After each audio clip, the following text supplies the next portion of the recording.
everyone, welcome to my channel. My name is Rita from Craftfully Made, and in today's tutorial I will be showing you how to sew my pattern, the Cozy Corner Project Bag. This is a really fun one, guys. It is totally beginner friendly and can be made entirely of cotton fabric. It is super handy for knitting, crocheting, and anything else you want to use it for. And bonus, it is completely free.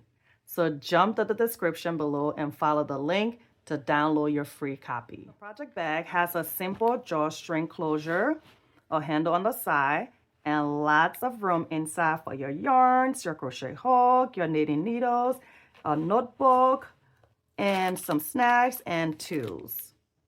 The outside is made of 2 panels, so you can play around with colors and prints. So you have your upper and your lower panel. Or if you want to keep it simple, you can make the exterior from just one piece of fabric. All you have to do is trim off the seam allowance from both panels, tip your pieces together, and you are good to go.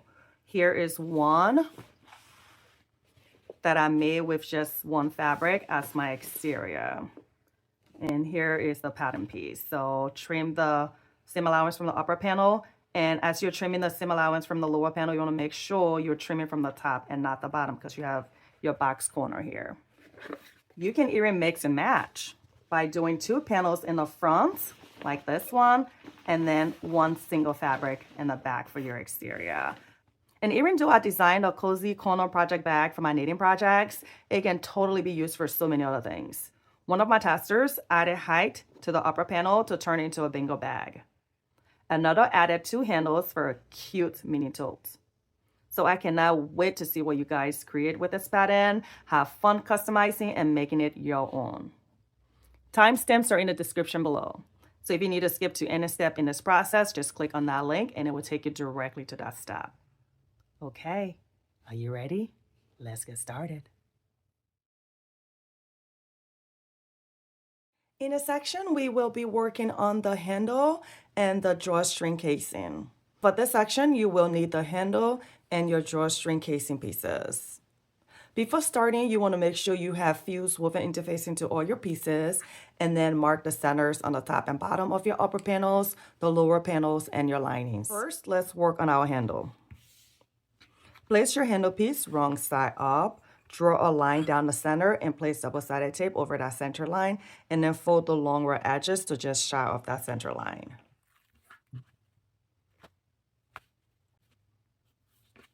Once again, we want to fold our long edges together, and this way we are enclosing the raw edges.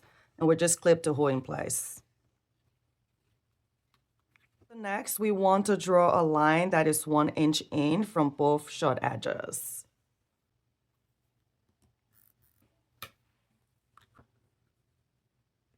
Once that is done, we want to draw another line, but this time it will be a diagonal line, and we want to come from the 1 inch line here and go down to the corner. So from here to here.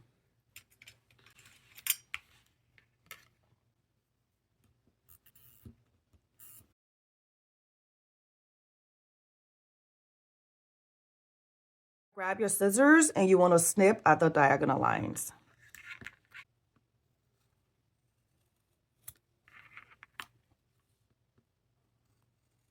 This is how your piece will look.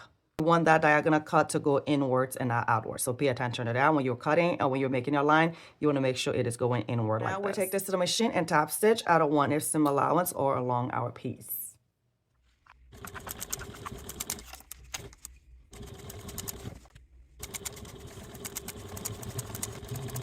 We are done with our handle. Now it's the time to work on the drawstring casing. So grab those 2 pieces. And on the wrong side of one of your pieces, you want to draw a couple of lines. Your first line is 3/4 inch down from the top long raw edge.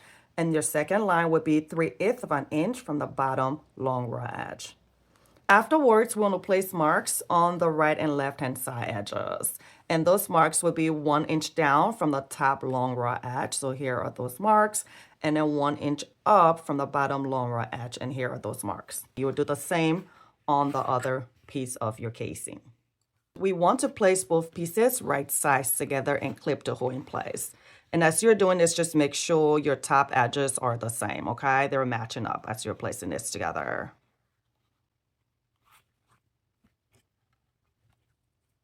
Now we want to take this to the machine and sew our short edges together at a 3/8 seam allowance, but we are not sewing all the way down. Remember those 1-inch marks we made? We want to stop at those marks. So we'll start at the top here, sew it down, stop at that 1-inch mark, making sure we're back stitching really well, and then start from the bottom here and stop at that 1-inch mark. Again, making sure we are back stitching really well. And then you'll do the same on this other side. Sew it down, stop at that 1-inch mark, and then sew from the bottom, go up and stop at that 1-inch mark.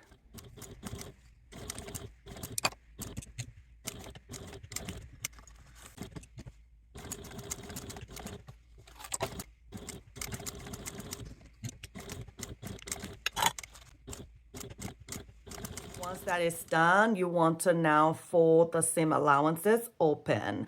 And then on the right side, you would top stitch along both sides of each seam at a 1/8 seam allowance. And as you can see over here, I have already opened my seam and I use double-sided tape, but you do not have to use double-sided tape. Since it's such a short distance, you can just fold open and then use your fingers to finger press and then top stitch. But I like using double-sided tape because it just makes it easier for me. So that's what I'm going to do on this side now.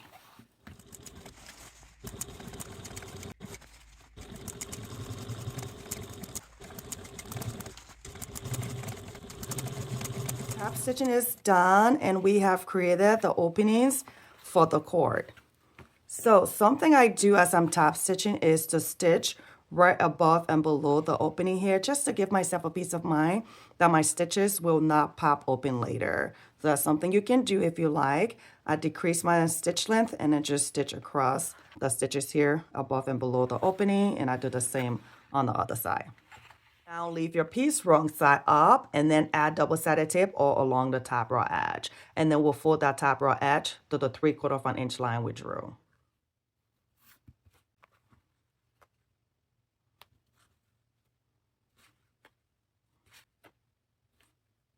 You want to match up your seams and then mark the centers on the top and bottom on opposite sides of the seam. So you mark your center here, here, here, and here. We want to now fold the top long edge to that 3/8 inch line we drew earlier, and this will be wrong sides together. So we'll fold this down, and then either using your fingers or your iron, you want to press really well to create a crease at this top. And that crease will be very important when we go to add the casing to the bag later. So I will be using my iron to press along. It's usually easier for me to do this right sides out.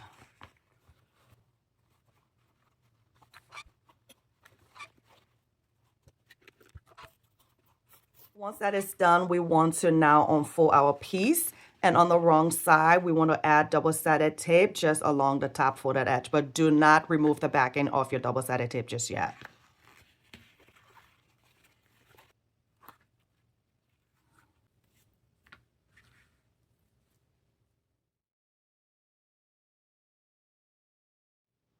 In a section, we will be working on the exterior.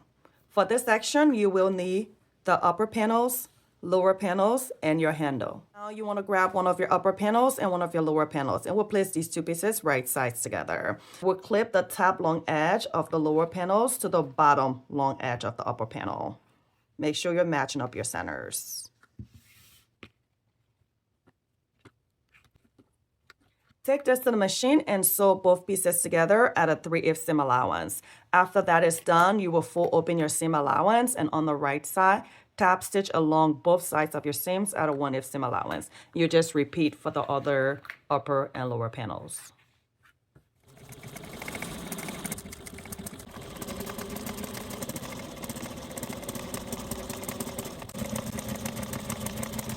Adding the lower panels to the upper panels. So now these are your exterior pieces.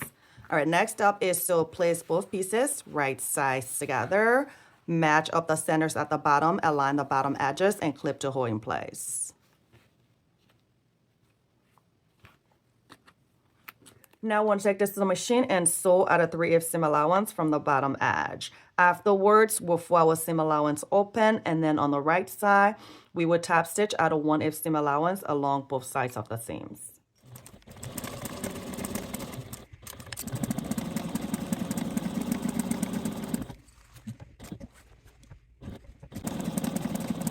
With tap stitching done, we want to once again lay both our exterior pieces right sides together, align the edges, and clip the side edges to hold in place. Take to the machine and want to sew our side edges together at a 3/8 seam allowance.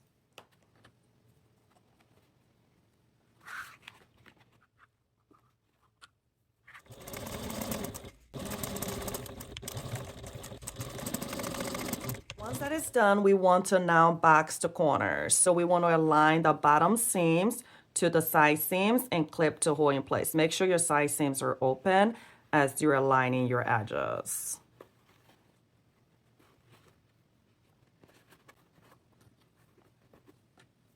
And we'll do the same on the other side here.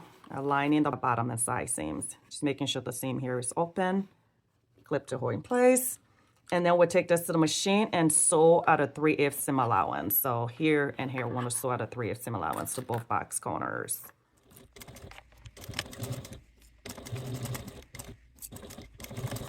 Once we're done boxing the corners, we want to now add pieces of double-sided tape to all the top seam allowances. So about an inch or so pieces of double-sided tape, and then we'll fold those seam allowances open.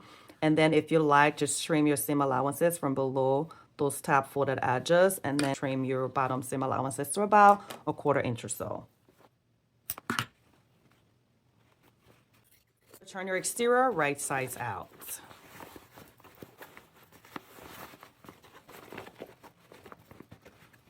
It's time to add the handle to the exterior of the bag. Now, if your bag has a very distinctive front and back, so like you said, this is the front and this is the back of the bag, you want to now decide whether the handle will go on the right side or the left side. And this depends on how you prefer to carry your project bag while you're knitting or crocheting. For example, I like to carry my bag in my left hand as I knit or crochet. All right, so here's the front and this is the back. So with the front facing up, I like having the handle on the right side because if I place this on my left hand as I go to knit or crochet, the front of the bag will face forward, and that's what you want.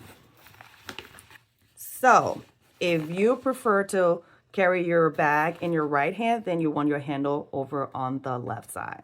Does that make sense? And this is just for bags that have a clear front, like a distinctive front and a distinctive back. If your bag doesn't have a distinctive front or back, you can pretty much put your handle wherever you prefer. For this project bag I am making right now, it really doesn't have a front or a back, but I prefer having this as my front because Mickey is gonna center over here compared to the back. So this will be my front, and because this is my front, I will be placing my handle on the right side. Now we wanna measure and place marks 2 1/4 inches away from the side seam. So you measure from here, place a mark, measure from the side seam, and place a mark 2/4 inch. If you were putting your handle on the left side here, you would do the same.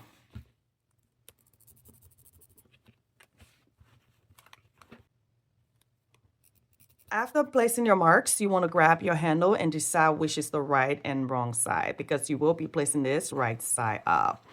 So on the mark here, you want to go on the outside and then just align the edges here. So align this edge to that mark, clip to hold in place, and then you do the same on the other side, making sure your handle is not twisted. So this to the outside of that placement mark. Take this to the machine and baste in place at a 1/8 seam allowance.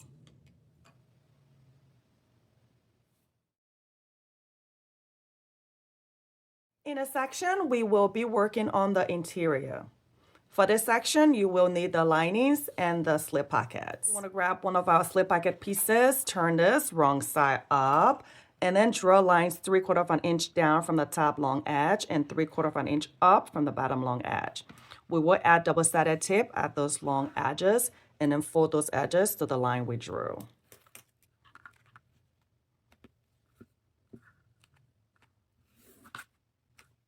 Once that is done, you want to add double-sided tape to one of the folded edges, and then we'll fold the slip pocket in half, wrong sides together. And I like to use my iron to press just to give that nice crease here, but you could just use your fingers to finger press.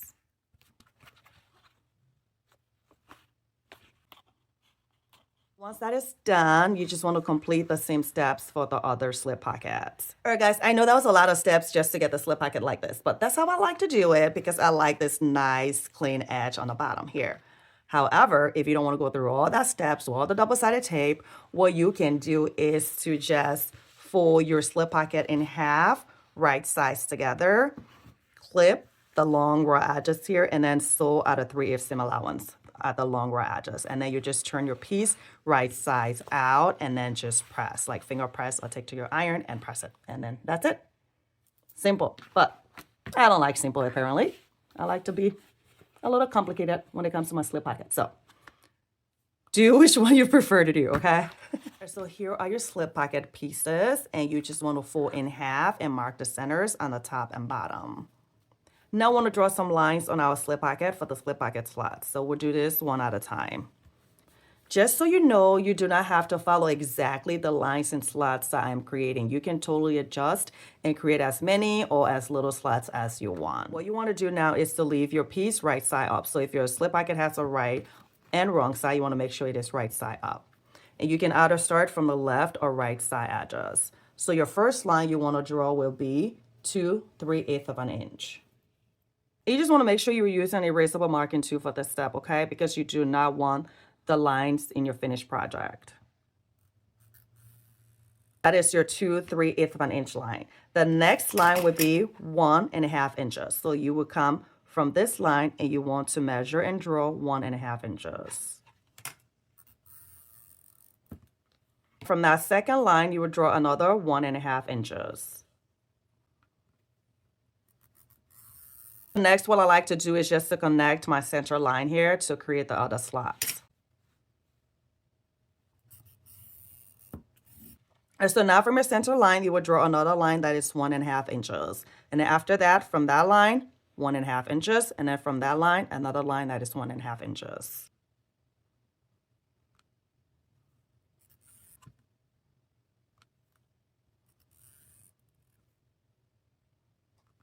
Once you're done, you want to have 7 total lines. So 1, 2, 3, 4, 5, 6, 7. We'll set this aside, grab the other slip pocket piece, again, right side up.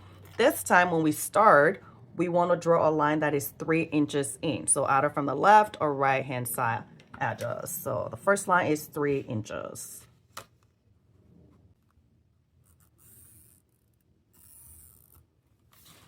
Now from this line, we want to draw a second line that is 7 3/4 of an inch.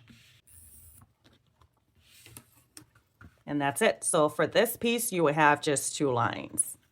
And like I said, you do not have to do exactly as I'm doing. Do your own thing. Get as many slots as you want or as little slots as you want.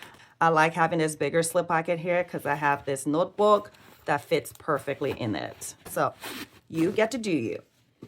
I grab one of the lining pieces and you place this right side up. And then lay one of your slip pocket pieces right side up on top, 2.5 inches away from the bottom edge of your lining. Make sure you're matching up your centers. And then you clip to hold in place. Also, you want to make sure the bottom edge of your slip pocket is the edge that is being held together by the DST, the double-sided tape. Now we want to take this to the machine and first top stitch the bottom edge of our slip pocket to the lining at a 1/8 seam allowance. Afterwards, we want to top stitch along the lines that were drawn. And then just trim the sides so that they're even with the lining. And we'll do the same for the other slip pocket and lining.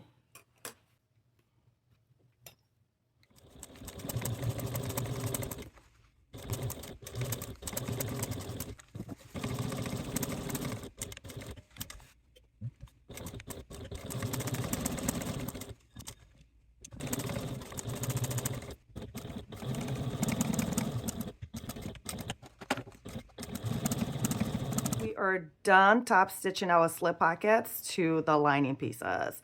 The next thing to do is to put these 2 pieces right sides together, we want to align the bottom edges, match our centers, clip to hold in place, and we'll take this to the machine and sew at a 3/8 seam allowance from the bottom edge. Afterwards, we'll fold the seams open, and then on the right side, we'll top stitch at a 1/8 seam allowance along both sides of the seam.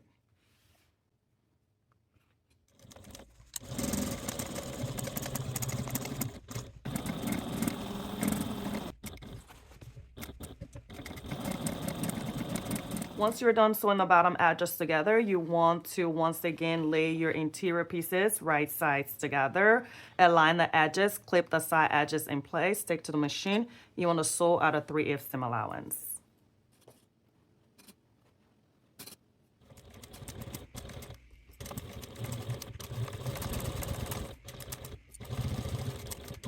Once that is done, we want to now box the corners, same as we did for the exterior. So you will match your bottom seams with the side seams, making sure the side seams are open, clip to hold in place, and sew at a 3/8 seam allowance. One thing you might find helpful as you go to sew is to use a narrow or zipper presser foot for the step.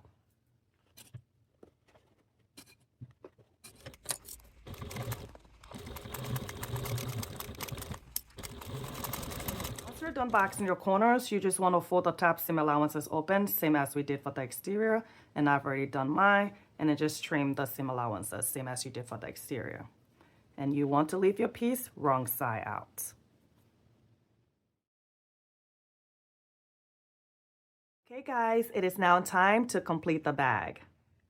For this section, you will need the exterior, casing, interior, cords, and something to feed the cords through. I like using this clip, but you can use a safety pin or something else. First, we want to place the lining, the interior inside of the exterior, wrong sides together. And as you place this in, you just decide which side of the lining you want facing the front or the back. All right, now you want to align the centers, the side seams, clip to hold in place, and you will take this to the machine and baste or around at a 1/8 seam allowance.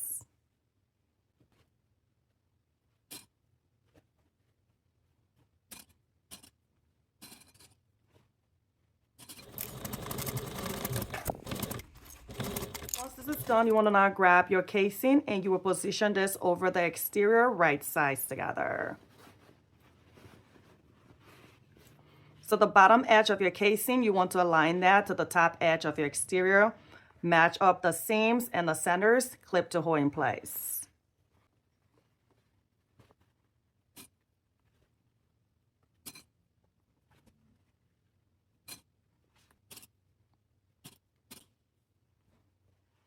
Now you want to take this to your machine and sew at a 3/8 seam allowance away from the top edge.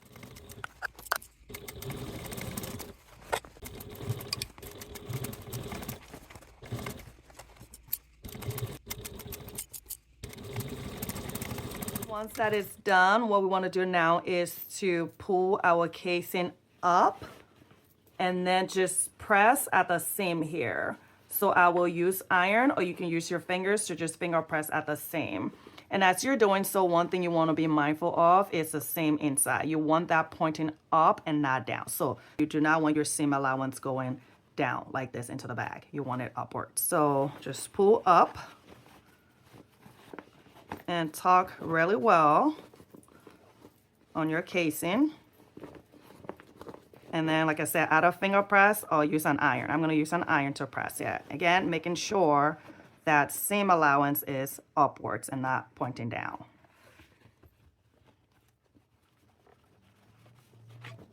Next up is to remove the backing from the double-sided tape that we placed earlier. And then we will fold our casing down into the bag. As you're folding down, again, make sure your seam allowance here is pointing upwards. And the fold, remember that center crease we created, that will guide you on how far to fold your casing down. And as you're folding down, it will cover your stitches inside. So those stitches will be covered and not seen as you fold down.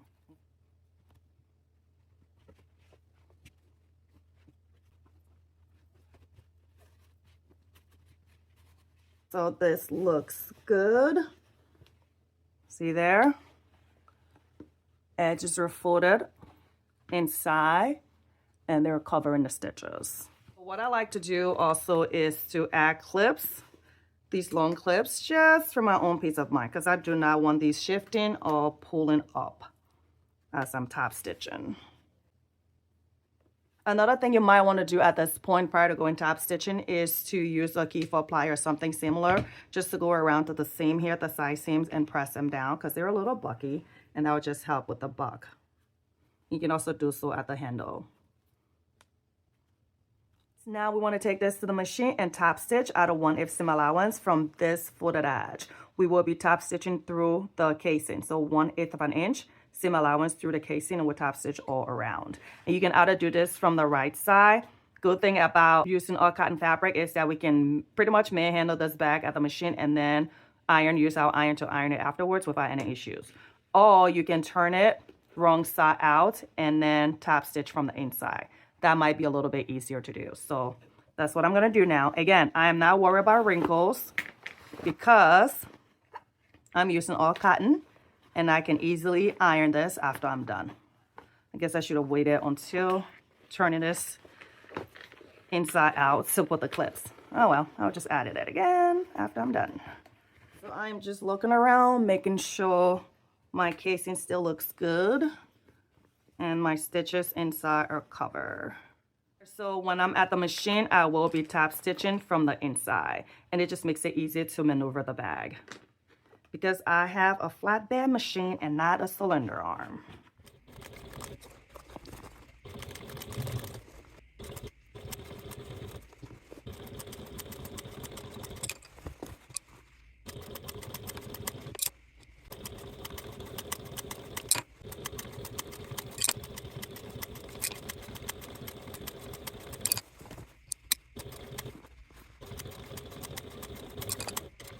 And here it is, top stitch.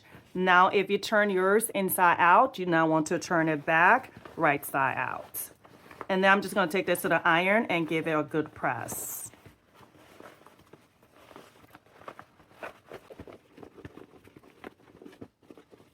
All right guys, we're almost done. Final step is to feed the cord through the casing.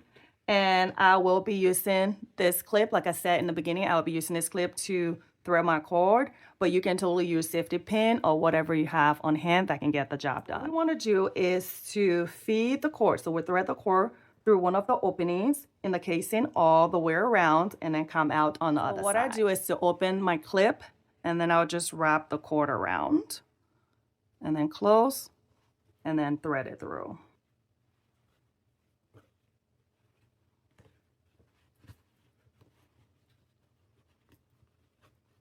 So take your time, and that's why it's important not to use a stiff, very stiff fabric for the casing, because if you do, it's going to be a little harder to feed the cords through.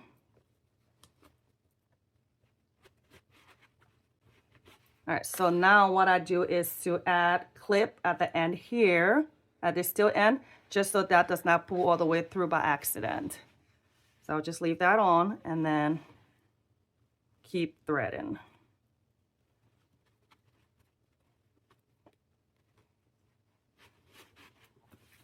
And here we are at the other end. All right, so here you have your two tail ends and then the loop of the cord over here. And what I like to do is just add clip here to hold that in place for now. You want to grab your second cord and then place that out on your safety pin or your clip, as I'm using the clip here. And then to start, you want to start threading from the loop end of the first cord because you want the tail ends to be on opposite sides. So if you go this way, you would come out this way with the tail end. So do not start over here. If you start over here where you have the tail ends, you will have all the ends, the tail ends over on this side, which is not what you want. So we will be starting from where the loop is on this opposite side.